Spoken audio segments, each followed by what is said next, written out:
Αγαπημένοι μου φίλοι, γεια σας. Είμαι η Ρεβέκα και όπως ήδη ξέρετε, λατρεύω να δημιουργώ.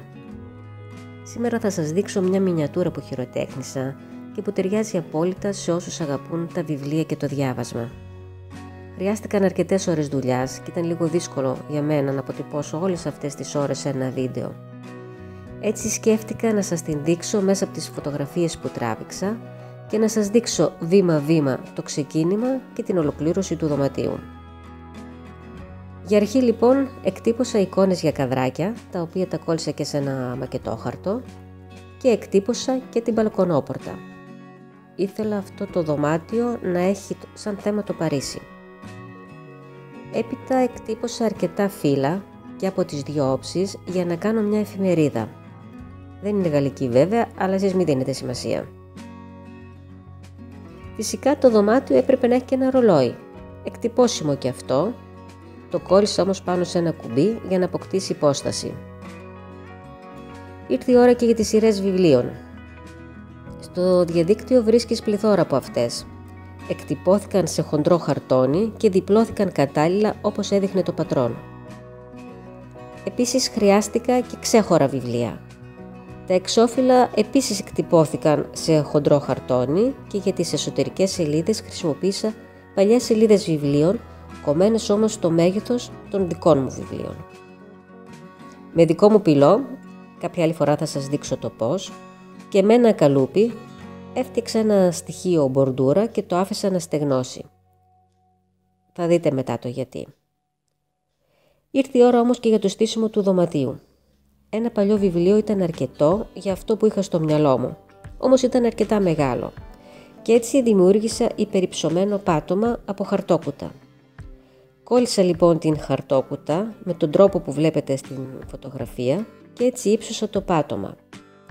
Κόλλησα πάνω και γλωσσοπίεστρα για να δώσω την όψη του παλιού πατώματος. Με χαρτόκουτα, χαρτόνι, ύφασμα και βαμβάκι δημιούργησα την πολυθρόνα μου. Αν θέλετε σε κάποιο άλλο βίντεο θα σας δείξω πώς το έκανα. Η βιβλιοθήκη έγινε και αυτή με γλωσσοπίεστρα. Κολλήθηκα με τέτοιο τρόπο ώστε να δημιουργηθούν τα ράφια. Κόλλησα και την μπορντούρα που είχα φτιάξει στο πάνω μέρος της και τόσο αυτή όσο και το ξύλινο πάτωμα βάφτηκαν σε τόνους του λαδί και παλαιώθηκαν με άσπρο ακριλικό και dry brush. Ένα στρογγυλό χαλάκι πήρε τη θέση του στο κέντρο του δωματίου. Η εκτυπώσιμη μπαλκονόπορτα κολλήθηκε στη μία πλευρά του βιβλίου και μπήκαν και οι ανάλογες ρομαντικές κουρτίνες.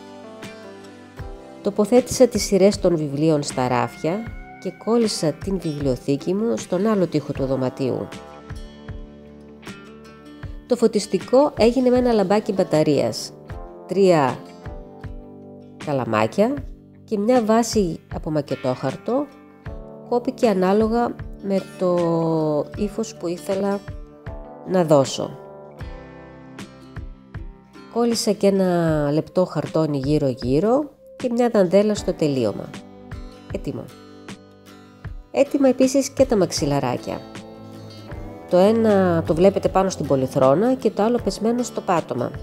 Για να τα κάνω έκοψα ένα κομμάτι ύφασμα στις διαστάσεις που εγώ ήθελα, το γύρισα ανάποδα, κόλλησα τις 3 πλευρές του με σιλικόνη, έπειτα το αναποδογύρισα το μέσα έξω, γέμισα με βαμβάκι και κόλλησα και την 4η πλευρά.